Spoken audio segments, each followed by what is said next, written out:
Do you still have Joe Biden's back? Joe Biden's been a terrific president. It's going to go down top 10 all time. I think he took office. The economy was flat on its back. 15 million jobs, 18 million small business applications. He's restored U.S. global leadership, gotten us out of a failed forever war, defended Ukraine, strengthened Taiwan, walked a tightrope in the Middle East to help Israel maintain its security, and invested in this country, infrastructure, manufacturing. So I'm always going to have the president's back because he's been a darn good president.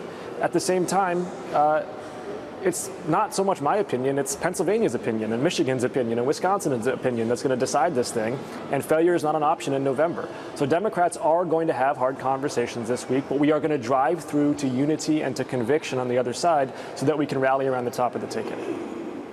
Well, I know there's an important meeting of House Democrats tomorrow. You'll all get together with the leader, as I know many of you did virtually last evening. What's going to come of this meeting? Are you suggesting that there'll be a show of hands on what to do with the president here? I don't know, but we have the very capable, competent leadership of Hakeem Jeffries, who has been consulting widely and who I think knows that it's not just about the White House, which of course is critical. It's also about the House of Representatives, the firewall for democracy, because ultimately in January 2025, it's either Hakeem Jeffries with the gavel, or it's Mike Johnson, the man who architected the legal challenge against certifying Joe Biden's election results. So we could have a built-in coup if we lose the House in November, and I know Hakeem Jeffries takes that very seriously. It's interesting to hear from the president earlier today. He called into MSNBC to talk about this, having sat for the interview with George Stephanopoulos, did some events over the weekend in Wisconsin and Philadelphia, and it still didn't seem to be enough addressing the concerns about his cognitive ability. Congressman, here's what he said, and we'll have you respond. In terms of my neurological capacity, I had a physical, a neurological physical as well in February. It's released. I released all my records, all of them. And I have a neurological test every single day. Try sitting behind this desk and making these decisions. You know it. Both of you know it. They know it. I'm not bad at what I do. And now, it doesn't mean I never make a mistake. I do. But I'm making those decisions.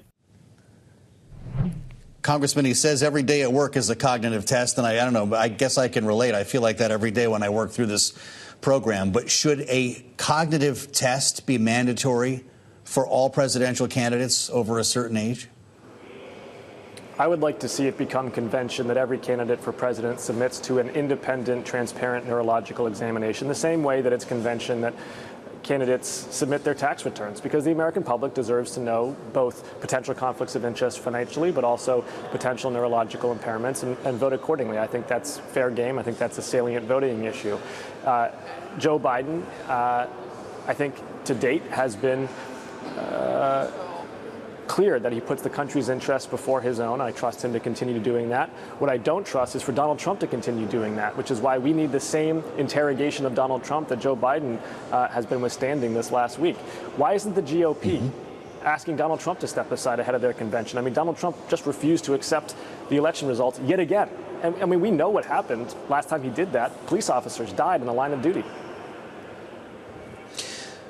Adam Smith, as I mentioned, the top-ranking Democrat on the Armed Services Committee, publicly now calling for Joe Biden to drop out of the race. Congressman, I wonder what that means for you, not so much as a politician, but as a Marine who served in combat. As a Marine who served in combat, I trust Joe Biden as the commander-in-chief. He has scored numerous national security and foreign policy objectives in his term in office, rallying South Korea and Japan to ally themselves against the belligerents of China, signing an AUKUS deal with Australia to improve our nuclear submarine fleet in the Indo-Pacific, engaging with the global South, rallying NATO and Europe to the defense of Ukraine against the depredations of Russia. He is fighting on all fronts. He's doing so successfully, and I think he has every ability and every confidence to continue to be commander-in-chief in this term. Do you believe Joe Biden? I feel your support here, Congressman, and it also sounds like you're open-minded based on what the caucus determines here this week. Do you believe Joe Biden when he says he's the only person who can beat Donald Trump?